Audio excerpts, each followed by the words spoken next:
May I sit at this table with you? Those 5 simple words quietly changed 3 lives forever. A young woman on crutches walked into a café packed with people, carrying a kind of despair that was difficult to name, a longing to feel close again to the family she had lost in a tragedy that took everything from her.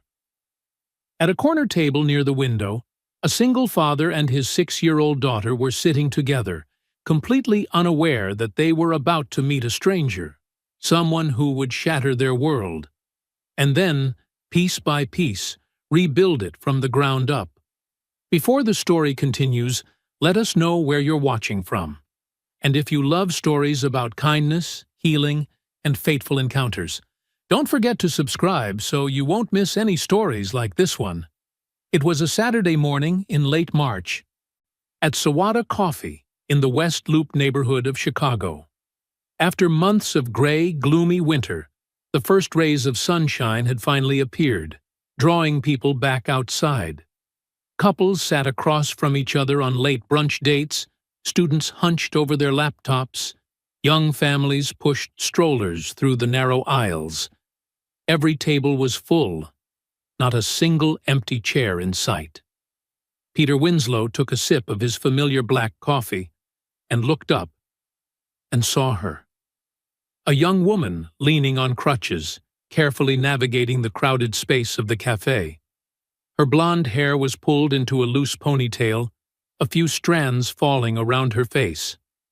Her brown eyes darted constantly from side to side, as if desperately searching for a remaining seat. She moved with the practiced ease of someone accustomed to crutches. But what Peter couldn't take his eyes off was the expression on her face. It was determination, mixed with a quiet despair, as though if she couldn't find a place to stop right now, she would lose something deeply important. And then, in the middle of that crowded café, she began walking toward Peter's table. But what had brought the young woman to Sawada Coffee on that particular day? And why would a small table in a café become the starting point of a new family? The answer begins in the very next moment. And then Pumpkin escaped during the presentation and ran straight under Ms. Davenport's desk. She screamed so loudly that 6-year-old Ruby was telling her story with complete enthusiasm, her hands waving wildly as if the entire world were unfolding right in front of her. Peter smiled at his daughter, but his eyes never left the woman. She approached a table near the entrance where a couple sat close together, clearly in the middle of a private date. Peter saw her say something, her voice gentle and polite. The woman in the couple shook her head firmly.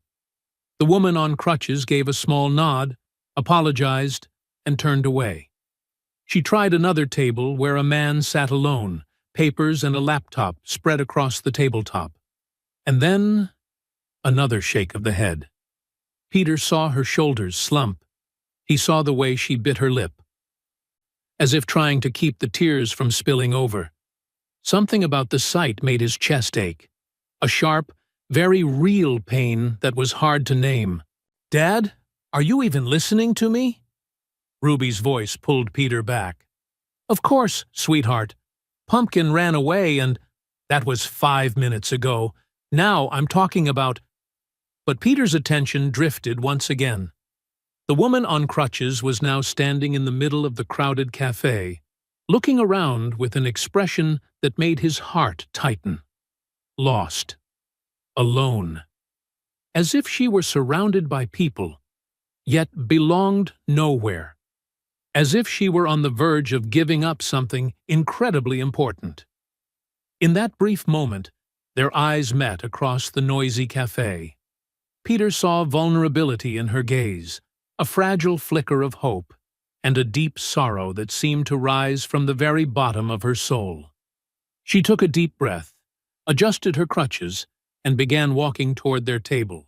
The scent of freshly roasted coffee blended with vanilla from the pastry counter. Soft indie music mingled with the low hum of conversation. Outside the window, Chicago was slowly waking under the rare early spring sunlight. "Excuse me." Her voice sounded as she reached their corner table by the window.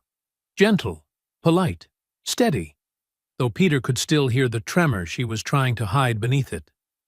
"I'm really sorry to bother you. I know this may sound strange, but would you mind if I shared this table with you?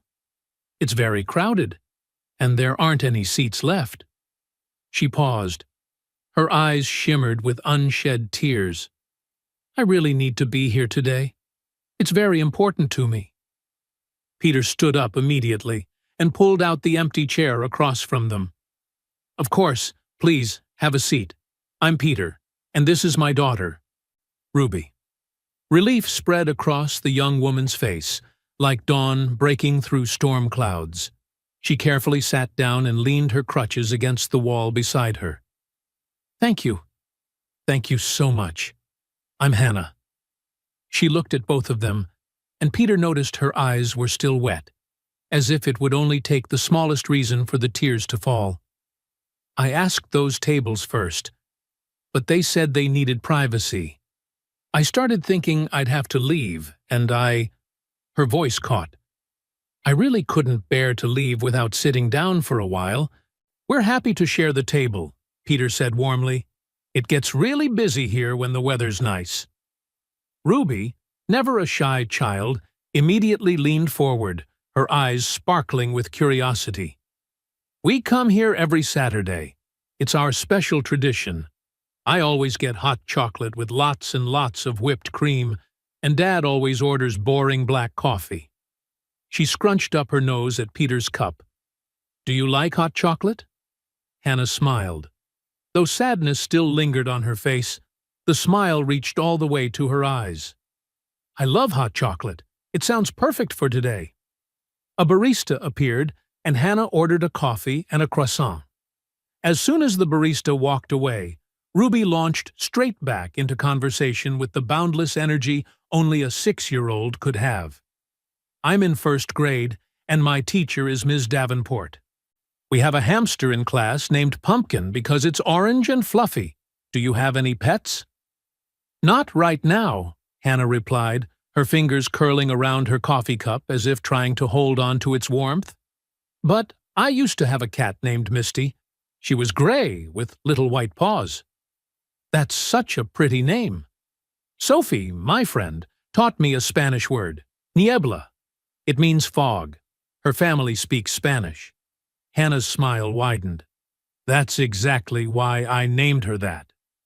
Peter realized he was starting to relax. There was something about Hannah, even with the sadness she carried, the way she listened to Ruby with genuine attention. She asked about school, about Pumpkin, about Ruby's friends. She laughed at the funny parts, widened her eyes at the dramatic ones. About 15 minutes passed before Hannah gently set her coffee cup down. She looked at the two of them with an expression Peter couldn't quite name. Gratitude, mixed with something deeper, something more painful. "There's something I want to tell you," she said softly. "The reason I needed to be here today is because today is my birthday. I just turned 23. Ruby's eyes went wide with excitement. "Your birthday?" And without thinking, without asking permission, Ruby jumped to her feet and sang out loud, "Happy birthday to you. Happy birthday to you. Happy birthday, dear Hannah. Happy birthday to you." Peter immediately joined in, his deeper voice blending with his daughter's high, slightly off-key, but enthusiastic singing. A few people at nearby tables turned to look. A woman smiled and joined in on the final line. An older couple across the café sang along as well. When the song ended, tears were streaming down Hannah's cheeks, but she was smiling through them. Peter saw something break open in her eyes, like a small crack in the armor she had been wearing for so long. "That was—" She wiped her tears with trembling fingers. "That was the most beautiful thing anyone has done for me in a very long time. Thank you. Thank you." both of you." "Everyone deserves a birthday song," Ruby declared with absolute certainty. Then her face suddenly lit up. "Dad, we have to get her a birthday cake.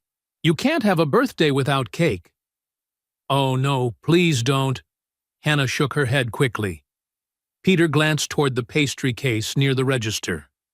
"The cake here is actually really good. Are you okay with it? It's your birthday." "You've already been so kind," Hannah said, her voice breaking. "I don't want to be any more trouble." "You're not a bother at all," Peter said gently. "Truly. Please let us celebrate with you." Despite Hannah's repeated protests, Peter still excused himself and walked toward the counter.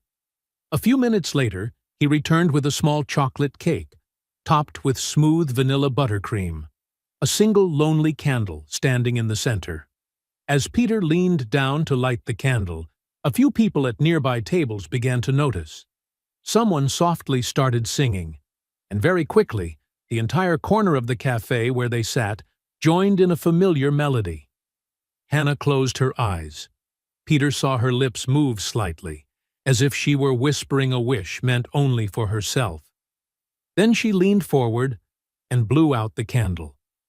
A small round of applause followed, spreading through the warm space of the café. "All right," Ruby announced solemnly. "The birthday girl gets the first piece, and the biggest one." She carefully cut the cake with a seriousness that was almost funny, as if it were an important mission. As they shared the cake together, something subtly shifted in the air. The sweetness of the moment and the unexpected kindness from strangers seemed to open a door inside Hannah, a door she had kept tightly locked for a very long time. "This café," she began, her voice barely above a whisper, her eyes fixed on the plate in front of her. "This was my family's place, our Saturday morning tradition, just like yours and Ruby's." Peter's chest tightened. He glanced at Ruby, who had stopped eating her cake, her child's intuition sensing the weight in Hannah's voice. Hannah looked up, her gaze meeting Peter's. "It was me, my younger sister Paige, and my parents. We lived just a few blocks from here, in a small apartment above Myopic Books. My father was a firefighter at Station 18. My mother was a pediatric nurse at Lurie Children's Hospital." She paused. Peter saw her hand tremble around her fork. "We never had much, but Saturday mornings at Sawada Coffee, those were the happiest moments of my life. Paige always ordered strawberry waffles with extra syrup. My dad told terrible jokes that made my mom groan, but had us laughing nonstop. And my mom always, secretly, took a bite from everyone's plate." Hannah's voice began to shake. "We sat at a table, just like this one. And during those hours, nothing else in the world mattered." Peter instinctively reached across the table and gently placed his hand over hers. "What happened, Hannah?" Hannah closed her eyes. A single tear slowly rolled down her cheek. 2 years ago, there was a gas leak in our building. The landlord had been warned many times about the old corroded pipes, but he always said, next month he'd fix it. Next month. And then, next month again. She took a trembling breath, her fingers tightening around Peter's hand as if it were the only lifeline she had. That night, we were all asleep. Her voice broke. The explosion. The next words were almost a whisper. I woke up in the hospital. 3 days later, the entire building had collapsed. Hannah's whole body shook. Peter could see the memories rushing back, the sounds, the smell of smoke, the sheer terror. I was trapped under concrete and steel beams for nearly 6 hours before the rescue team found me. Her voice grew softer, as if she were reliving every second. I remember the sound of twisting metal, the smell of gas, complete darkness. I called out to them, my dad, my mom, Paige, but there was only silence. Tears now streamed uncontrollably down her face. My left leg was completely crushed. The doctors said it couldn't be saved. They had to amputate it. Ruby's eyes shimmered with tears pooling at the corners. Peter squeezed Hannah's hand tighter. And then Hannah said the words Peter knew were coming, yet could never truly prepare himself to hear. My parents and Paige. Her voice shattered. They didn't make it out. They died in the collapse. Paige, she was only 14. The space around them seemed to go quiet. The hiss of the espresso machine, the laughter from other tables were still there, but distant, as if coming from another world. She wanted to be a veterinarian, Hannah continued, her voice thick with emotion. She loved every animal she ever met. She brought stray cats home, took care of injured birds until they could fly again, cried over animals killed on the roadside. She had the biggest heart I've ever known. Hannah's tears fell freely. Peter felt his own eyes burn. And my parents, they spent their entire lives saving other people. My father ran into burning buildings. My mother fought every day to save sick children. Her voice dropped to a whisper. But they couldn't save themselves. They couldn't save Paige. And they couldn't save me. Before Peter could say anything, Ruby quietly slid off her chair and walked around the table. Without a word, she wrapped her small arms tightly around Hannah. I'm really sorry about your family, Ruby said softly, with the pure empathy only a child can have. That's the saddest thing I've ever heard. But you're not alone now. We're here with you. Hannah pulled Ruby closer and broke down, sobbing into the little girl's hair. Peter stepped in, placing his hand on Hannah's shoulder, holding them together. They stayed that way for a long time. 3 people, strangers less than an hour ago, now bound together by unexpected kindness and shared loss. When Hannah finally calmed, she looked up, her eyes red and swollen. I'm sorry. I didn't mean to. You don't need to apologize, Peter said firmly. Not for your pain. Never. Hannah wiped her face and took a shaky breath. I live with my aunt in Evanston now. She took me in after I was discharged and finished rehab. But it doesn't feel like home. Nothing feels like home anymore. She looked around the cafe, every table, every corner. Today is my birthday. All I wanted was to come back here, to feel close to them one more time. This is where we were happiest. I thought if I could just sit at a table in this cafe, maybe it would feel like they hadn't completely left. Hannah looked at Peter, fresh tears welling up again. But when I arrived and saw how crowded it was, I almost left. Then you said, yes? You let me sit here. You sang to me. You bought me a cake. Her voice trembled. You made me feel like I mattered, on a day when I felt completely alone in this world. You do matter, Ruby said firmly, still standing beside Hannah. And you're not alone anymore. Now you have us. Peter smiled at the purity of his daughter's heart. He thought about how, for the past 3 years, since the day his divorce from Erica had been finalized, the two of them had come to this cafe regularly, almost like an unspoken vow. Saturday mornings had become sacred time, a rare moment of peace amid the chaos of single parenthood. She's right, Peter said. You don't have to be alone today. This afternoon, we're planning to go to Lincoln Park. Nothing special. Just an ordinary Saturday for the two of us. Would you like to come along? Hannah looked stunned, as if she had just heard something too good to believe. Are you sure? I don't want to intrude on your time together. You wouldn't be intruding, Peter said, his voice firm but gentle. We want you to come. Truly. Hannah hesitated for exactly one breath, then nodded. I, I'd really like that. Thank you. They spent the rest of the afternoon at Lincoln Park. Ruby ran straight for the swings as soon as they arrived, pumping her legs higher and higher, her laughter soaring on the wind. Peter and Hannah sat on a bench, talking in the way people only can when they feel a connection that is both surprising and somehow meant to be. The Chicago spring breeze blew softly, carrying the scent of damp earth and newly bloomed flowers. Sunlight filtered through the still sparse trees, scattering flickers of light across the paths. "How long have you had your Saturday morning tradition?"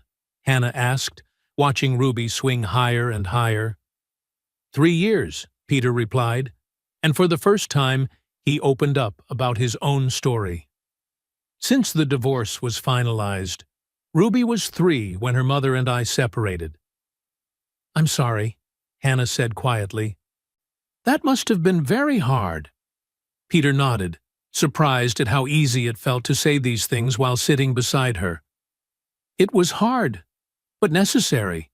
Erica and I, my ex-wife, we got married very young, 22, right out of college. Back then, we thought we wanted the same things. It turned out we didn't."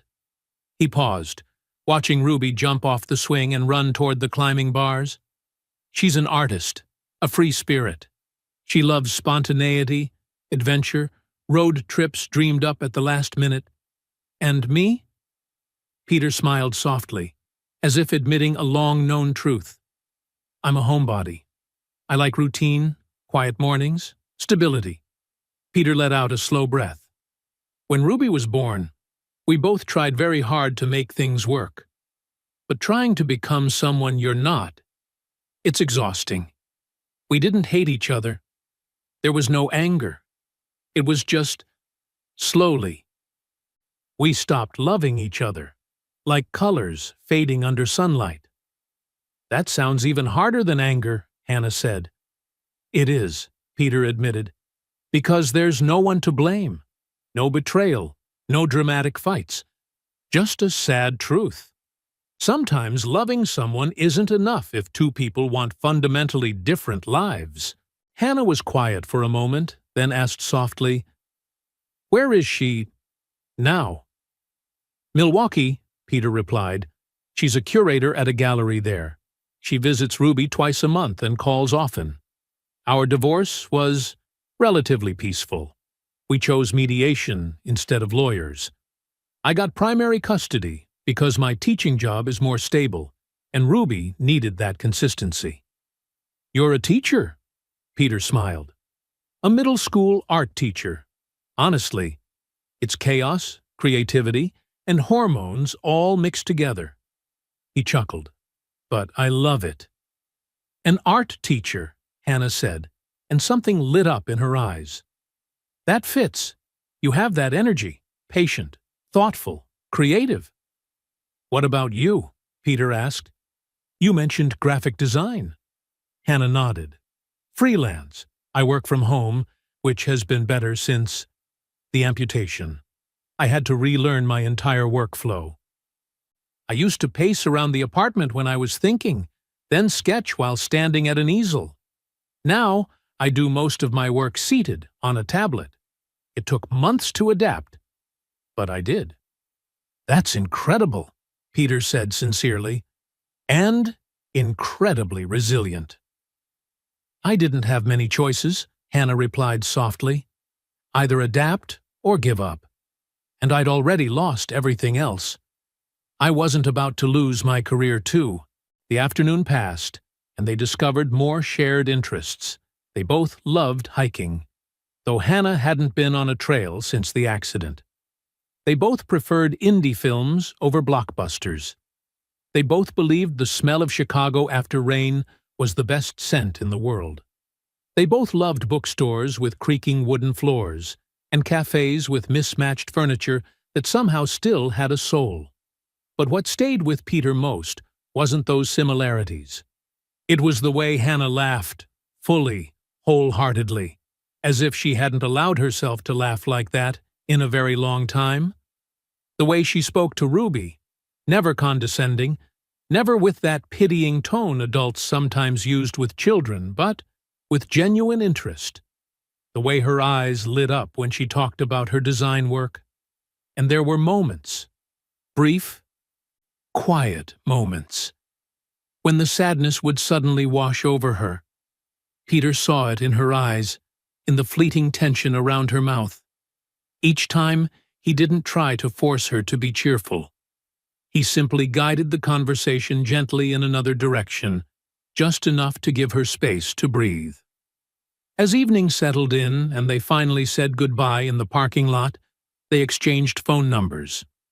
"Thank you for today," Hannah said. Her eyes were still slightly swollen, but there was something in them that Peter hadn't seen that morning. A real happiness, fragile but genuine. You and Ruby turned what I thought would be the loneliest and most painful birthday of my life into something beautiful. I'll never forget it." "Next Saturday, same place?" Peter asked, surprising himself with how much he hoped she would say yes. Hannah's face lit up. I'd really love that." The messages started that very evening. "Hannah, thank you again for today. I can't stop thinking about how kind you and Ruby were to a complete stranger. Peter, you're not a stranger anymore. You're our friend.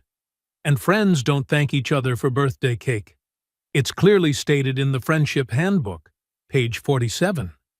Hannah, then I suppose I need to read that handbook more carefully. Peter, it's an extremely thrilling book, right up there with furniture assembly instructions and tax forms. The following Saturday, Hannah showed up at Sawada Coffee with a slightly nervous smile, as if she still wasn't entirely convinced that she truly belonged there. But the moment Ruby saw her, she squealed with excitement and ran straight over to hug Hannah tightly. And just like that, it felt as though Hannah had always been part of their Saturday morning tradition. Weeks passed, slowly turning into months. Hannah began joining them in many other things as well. Trips to myopic books, where each of them wandered into a different section and texted each other silly book titles they happened to find. Movie nights at Peter's apartment after Ruby had gone to sleep, where they cheerfully debated plot holes and character motivations. The art exhibition at Ruby's school, where Hannah stood beside Peter, holding up her phone to take pictures with a pride no different from that of a real aunt. Hannah taught Ruby how to draw cartoon characters, sitting at Peter's kitchen table with colored pencils scattered everywhere. And Peter and Hannah texted each other late into the night, about everything and about nothing at all. Silly memes, small observations from the day, and deeper conversations about grief, hope, and rebuilding a life from broken pieces. 2 months after they met, Hannah made a decision.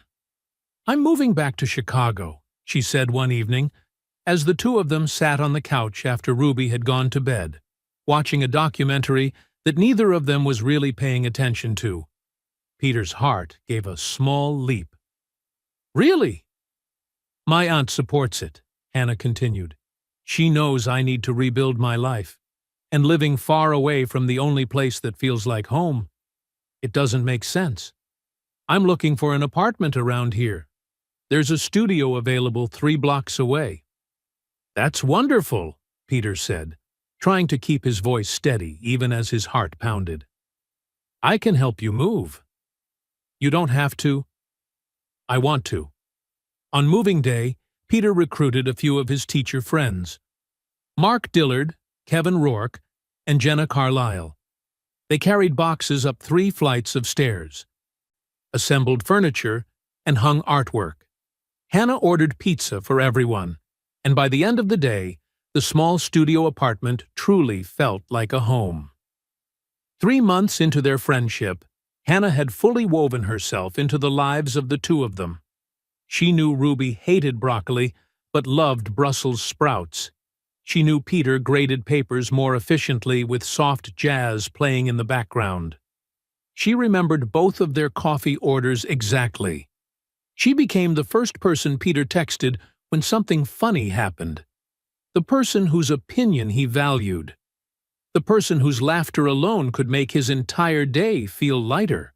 And then, one afternoon in June, as they sat in a café, not Sawada, but a new place, Peter realized that his feelings had quietly shifted from friendly to something deeper.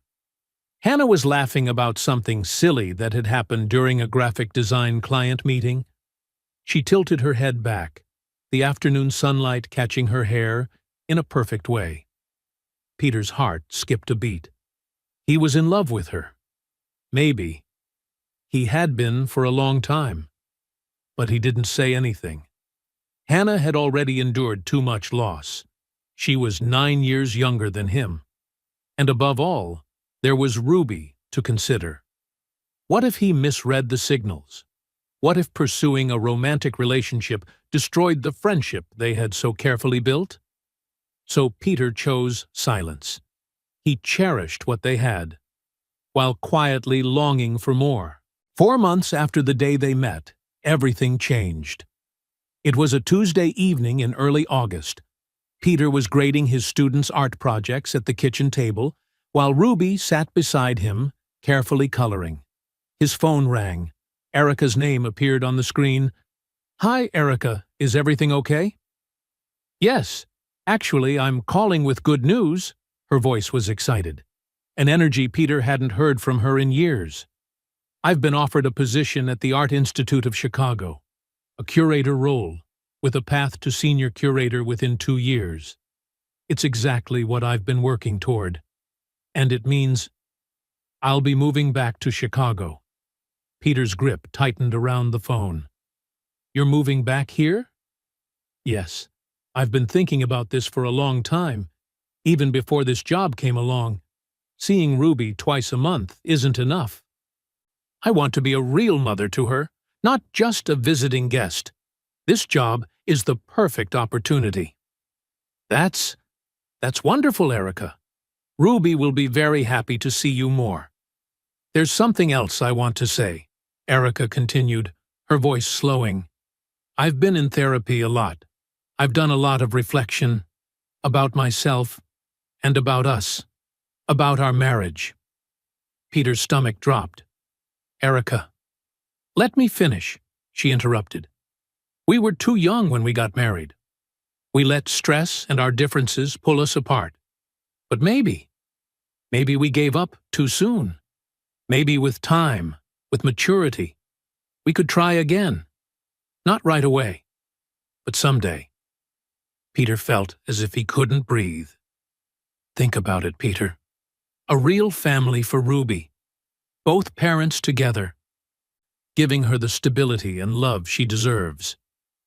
I don't know what to say. You don't have to answer right now. I know this is a lot. Just think about it. For Ruby, if nothing else. When the call ended, Peter sat motionless at the kitchen table, his thoughts spinning. Ruby looked up from her coloring book. "That was Mom, wasn't it?" "Yes, sweetheart."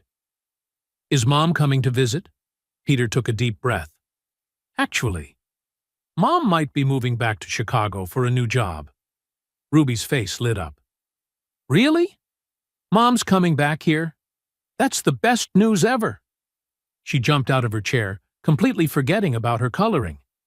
"Dad, this is amazing. I can see Mom all the time.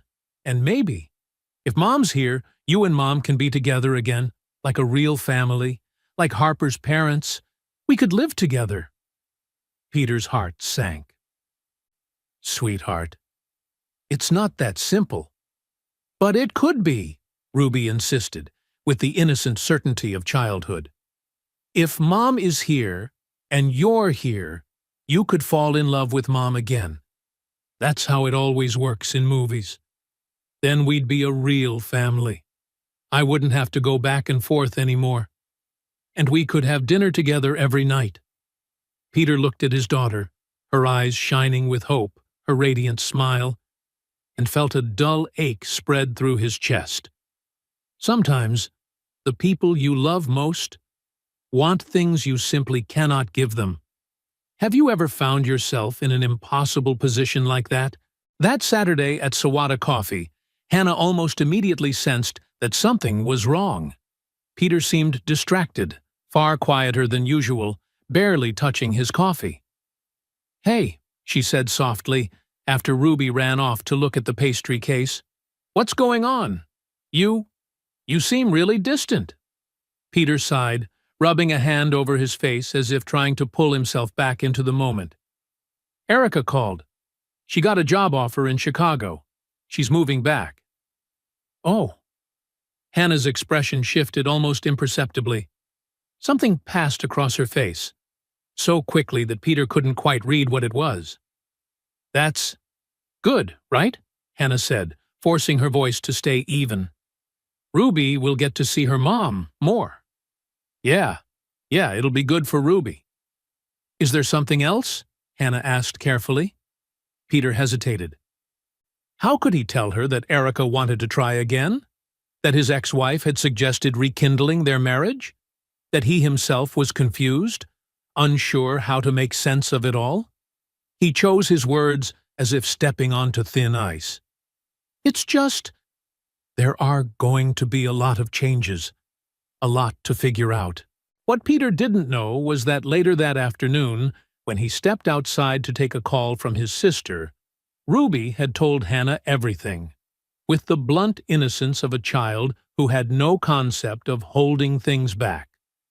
"You know what?" Ruby said, practically vibrating with excitement. "My mom is moving back to Chicago, and I told Dad that maybe they could fall in love again, and then we could be a family living together. Isn't that the best idea ever? Then I'd have both my mom and my dad in the same house." Hannah felt something shatter inside her chest. "That," she tried to say, forcing a stiff smile onto her lips, "that would be really wonderful for you, Ruby." "I really hope it happens," Ruby went on, completely unaware of the pain that had just flashed through Hannah's eyes. "I pray about it every night. I want my mom and dad to be together again."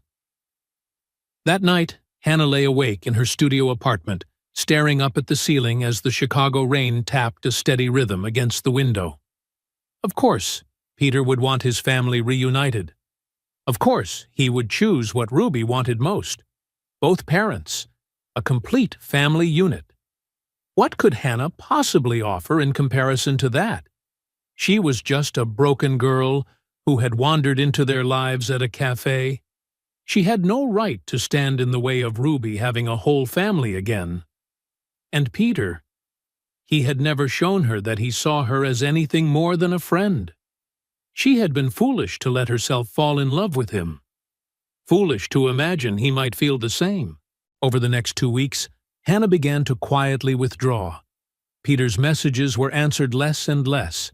Invitations were declined gently, politely enough that there was nothing to argue with, yet cold enough to hurt. "Want to go see a movie Friday night?" "I can't. Sorry, I'm buried in a big freelance deadline." "Saturday coffee?" "I'm not feeling very well. Maybe another time." "Next Saturday?" "I have to drive to Evanston to help my aunt with something." Peter was confused and hurt. What had he done wrong? What had he said to upset her? The change had started right after he mentioned Erica moving back. He tried calling, but Hannah let it go to voicemail.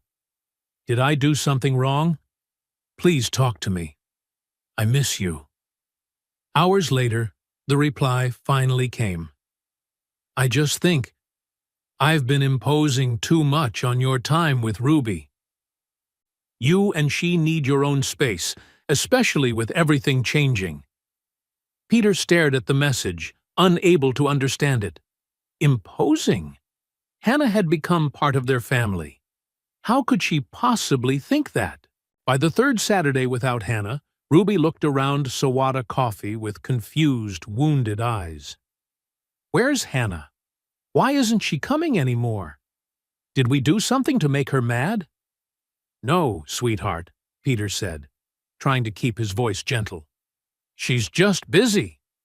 "But she's never busy like this before," Ruby whispered. her voice small and hurt. "I miss her, Dad. She's my friend." Peter felt his throat tighten. "I miss her too," he admitted. That night, after tucking Ruby into bed, Peter sat on the couch, trying to piece everything together. Hannah had started pulling away right after he mentioned Erica, and Ruby had been so excited about the idea of her parents getting back together. Unless... The realization hit him like a freight train. Ruby must have told Hannah about wanting her parents to reunite. And Hannah, sweet Hannah, who had lost her entire family, probably believed she was standing in the way of Ruby getting a whole home again. She was sacrificing her own happiness, sacrificing the friendship they had built, simply because she thought it was the right thing to do for Ruby. Peter jumped to his feet and grabbed his keys. 20 minutes later, Peter stood outside Hannah's apartment door and knocked. When Hannah opened it, surprise flashed across her face. Then, immediately, something like panic. "Peter? What's wrong? Is Ruby okay?" "Ruby's fine," Peter said quickly. "She's with our neighbor, Mrs. Pruitt. We need to talk, please." Hannah hesitated, then stepped aside to let him in. The studio apartment was small but warm, and what made Peter stop short immediately was the photos. Photos everywhere. Pictures of her late family on every surface. A younger Hannah, Paige grinning, her parents with their arms around both girls. Moments frozen in time. A world that had been lost. They sat down on the old sofa. Peter turned to face her, direct enough to leave neither of them an escape. "You pulled away because of Erica, didn't you?" Hannah's eyes filled instantly with tears. "Peter?" "Ruby told you, didn't she?" Peter asked, his voice dropping. "About wanting Erica and me to get back together?" Hannah looked down, twisting her hands in her lap. She's excited about having both her parents in the same city, and she should be excited. She deserves a complete family, Peter. Parents who love each other, living together. After everything she's been through with the divorce, she deserves that fairy tale ending. "Hannah," Peter said, his voice rough. "Look at me, please." She looked up. Tears slid down her cheeks. "I need you to understand something," Peter said firmly, taking her hands. "Erica and I are not getting back together. We don't love each other. We haven't for years. Living in the same city doesn't change that. But she wants to try again." "She mentioned it as a possibility," Peter said more firmly, "and I didn't seriously consider it, not for a second. Erica and I don't belong together. We never truly did. We were young and in love with the idea of love, but we weren't compatible as partners. That hasn't changed. But Ruby wants—" "Ruby is 6, Peter said gently, but decisively. "She has fairy tale ideas where everyone lives happily ever after in the same house. But that's not reality, and it's not what's best for her. Erica and I can still be great parents to Ruby without being married to each other. She'll understand when she's older." "Peter, I'm not finished," he interrupted, his heart pounding so loudly he could hear it. "I need to say something, and I need you to really hear me. The past 4 months have been the happiest months of my life since the divorce," Peter said, his voice shaking. "Not because of convenience, not because of circumstance, but because of you." Hannah stopped breathing. "Because you make me laugh in ways I thought I'd forgotten how. Because you see the world through a lens that pulls me in. Because you're kind, resilient, real, and beautiful. And because when I'm with you, everything feels right in a way it never did with Erica." Hannah's tears fell harder. "You can't say things like that." "Why not?" Peter asked, almost laughing through the pain. "It's the truth." He took both her hands, holding them tightly. "You're not standing in the way of anything, Hannah. You're not an obstacle to my family. You are my family. You've been my family since the day you asked to share our table. Ruby loves you, and I—" He took a trembling breath. "I love you. I am in love with you. I've been in love for weeks, maybe months. And I hope, you feel the same." Hannah looked at him, tears streaming, her breath uneven. "I do," she whispered. "I've loved you since the day you sang Happy Birthday to a stranger and made her feel seen. But I couldn't let myself hope that you—" Peter pulled her into his arms. Hannah broke down against his chest, as if all the emotions she had been holding back for weeks had finally found somewhere to spill. He held her tightly, one hand cradling the back of her head, the other wrapped around her waist. "You're allowed to hope," he whispered into her hair. "You're allowed to want. You're allowed to be loved, Hannah. You're allowed to be happy." "I love you," Hannah said, pulling back to look at him through tears. "I love you so much. And I love Ruby. But I'm scared." "Scared of what?" "Scared of ruining this. Scared you'll realize I'm not enough. Scared Ruby will resent me because I'm not her mom. Scared." Peter kissed her, softly, gently, filled with months of longing that had never dared to be spoken. When they pulled apart, he rested his forehead against hers. "You are enough," Peter said firmly, cupping her face in his hands. "You are more than enough. And we'll figure everything out together. Erica moving back, new custody arrangements, all of it. But please, don't pull away from us. Don't leave us. We need you." "I won't leave," Hannah promised, clutching his shirt like a lifeline. "I'm sorry I tried." "I'm so sorry." "You don't need to apologize," Peter said, kissing her forehead. "You being in our lives is the right thing." They held each other for a long time. Outside, the Chicago rain continued its steady rhythm against the window, as if washing away fear and doubt, leaving between them only the truth. The next morning, Peter sat Ruby down at the kitchen table for a conversation he knew he could not avoid. "Sweetheart," he began, his voice slow and steady. "I need to talk to you about Mom moving back to Chicago." Ruby looked at him with eyes full of hope. Her toast paused halfway to her mouth. "Your mom and I both love you more than anything in this world," Peter said. "And Mom wants to move back here so she can see you more. That is truly wonderful. But—" He drew in a breath, as if he had to gather all his courage to say what came next. "Mom and I are not getting back together." Ruby's face fell immediately. The toast hung forgotten in the air. "But why? If Mom is here, then—" "Because sometimes," Peter said gently, "people who care about each other realize they're better as friends than as husband and wife. Your mom and I tried very hard when we were married, but we weren't happy together in the way a couple should be. We made each other sad more than we made each other happy.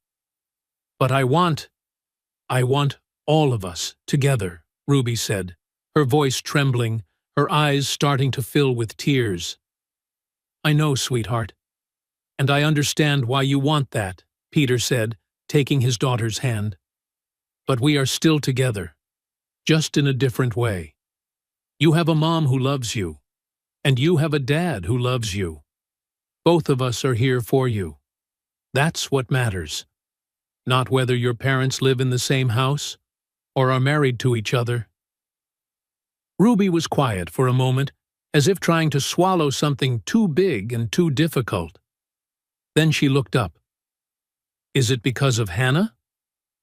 "No," Peter answered immediately, firmly, his hand tightening gently around those tiny fingers. "Your mom and I decided to divorce a long time before I met Hannah." He paused, choosing his words as if picking up shards of glass. "But I need to tell you something About Hannah. Ruby watched him closely. I love her, Ruby, Peter said. Not just as a friend, but the way grown-ups love each other when they want to be together. To his surprise, Ruby's face didn't darken the way he feared. It softened, as if some part of her had been waiting to hear it for a long time. Like a boyfriend and a girlfriend? Yes, Peter nodded. Exactly like that. Ruby went quiet again, her 6-year-old mind processing feelings more complicated than she had words for. Then she said, honestly, I like Hannah. She's really nice. And Dad, you laugh a lot when she's around. You laugh more. Peter felt his eyes sting. I do laugh more when she's around. Does she still get to have Saturday coffee with us? Always, sweetheart. Always. Ruby nodded slowly, then climbed into Peter's lap and hugged him tightly. I still wish you and Mom could be together, she admitted, her voice muffled against his chest. But I guess if you're happy with Hannah, that is okay. Thank you for understanding, Peter whispered. My girl. 6 weeks later, Erica moved back to Chicago. She and Peter agreed on a new custody arrangement during a meeting at a neutral café. Ruby would stay with Erica every other weekend, plus one evening a week for dinner. It took some time to adjust, but then it worked. The first time Erica came to pick Ruby up from Peter's apartment, she met Hannah. After Ruby ran off to pack her overnight bag in excitement, the two women stood a little awkwardly in the doorway, as if neither of them knew how to begin in the right way. Erica was exactly as Hannah had imagined. Tall, with an artist's presence, fingers speckled with paint, expressive eyes as if she were always thinking about a painting she hadn't yet created. So, you're Hannah, Erica said, her voice calm but her expression unreadable. I am, Hannah replied, trying to stay steady even as her heart hammered. I want you to know, I'm not trying to replace you. You're Ruby's mother. I would never— I know, Erica cut in. And to Hannah's surprise, Erica smiled. A real smile, reaching all the way to her eyes. Ruby talks about you all the time, Erica said. Hannah taught me this. Hannah said that. I can tell she loves you. And I can also tell you make Peter happy in a way I never did. Erica paused, glancing toward Peter, who was in Ruby's room helping her pack. I thought I wanted to try again with him, Erica said, her voice lower. But the truth is, I was lonely, and I confused wanting to be a better mother with wanting to be his wife again. Those are two different things. Then she turned back to Hannah. I'm truly glad he found you. Take care of them, will you? Both of them are pretty special. Hannah felt tears rise. Thank you, she said softly. That means more than you think. Take good care of my daughter, Erica said, her voice softening. Not just Peter. Ruby, too. I will, Hannah nodded firmly. I absolutely will. Over time, Erica and Hannah built a respectful co-parenting relationship grounded in their shared love for Ruby. Of course, there were awkward moments and adjustments, school events, holidays, the scheduling logistics. But they worked through it all with maturity, always putting Ruby first. 1 year after that fateful meeting at Sawada Coffee, on a Saturday morning in late March, at the very table where it all began, Peter got down on one knee. Ruby stood beside him in her prettiest dress, holding a small velvet box with both hands, trembling with excitement, barely able to contain herself. The cafe suddenly went quiet, as if every sound understood it needed to make room for this moment. Other customers began to notice. Hannah Weller, Peter said, taking her hand as Hannah stared at him in disbelief. The day you asked to share our table, you changed our lives completely. His voice was slow, each word carrying weight. You brought light, love, and laughter back into our world. You showed me what true partnership looks like. You were patient with Ruby as she adjusted. You were kind to Erica. You have been everything I didn't know I needed. His voice trembled with emotion. Will you marry us? Will you officially become a part of our family? Hannah cried and laughed at the same time, one hand covering her mouth. Yes, she burst out, breaking open. Yes, yes, absolutely, yes. Ruby opened the velvet box, revealing a beautiful ring, simple, elegant, with a small diamond catching the morning light. The whole cafe erupted in applause. The very people who had sung Happy Birthday 8 months earlier were now cheering for a new beginning. Peter slid the ring onto Hannah's finger and kissed her. Ruby rushed forward, wrapping her arms around both of them. Mr. Grant Holloway, the owner, brought out a bottle of champagne for Peter and Hannah and hot chocolate for Ruby. On the house. To the family that started at table 7, someone shouted, and the entire cafe raised their cups. 6 months later, they got married on a warm Saturday morning in September. The wedding took place right there at Sawada Coffee, at the corner table where everything began. The owner closed the cafe for the morning, transforming it into a space that was both simple and sparkling, with plain white flowers and string lights. Ruby was the flower girl, wearing the green dress she had chosen herself, and she announced to anyone willing to listen that she had known they were in love since forever. Erica came and took photos, genuinely happy for them. She brought along her new girlfriend, Natalie Grayson, an art conservator she had met at the museum. They sat in the front row, close together. When it was time for the vows, Peter spoke first. Hannah, he said, his voice thick but clear. When you asked if you could share our table, you gave me more than a coffee friend. You gave me hope. You taught me that family isn't only what you're born into, it's what you build, one kind moment at a time. You showed Ruby what resilience looks like, and you showed me what love is supposed to feel like. His voice was full of emotion. I promise I will always save a seat for you at our table. Celebrate every birthday like it's the most important day of the year, and remind you every single day that you are exactly where you belong. Hannah's hands trembled as she held his. Peter, she said, her voice breaking with tears, I came to this cafe on the worst birthday of my life to look for ghosts. But instead, I found a future. You and Ruby didn't just let me share your table. You made space for me in your heart. You taught me that pain and joy can exist at the same time, that being broken doesn't mean being worthless, and that family is something you create. Tears ran freely down her face.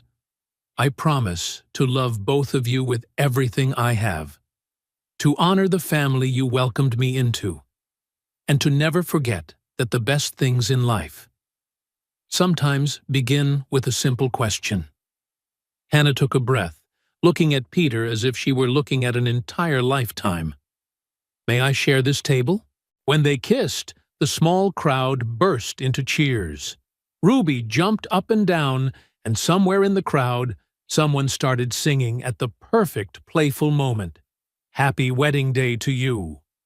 The whole cafe laughed through tears.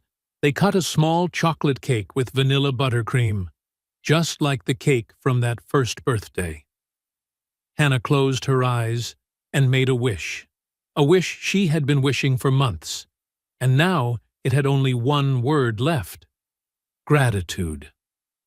As they danced their first dance in the narrow space between tables, Hannah rested her head on Peter's shoulder and whispered, Thank you for saying yes.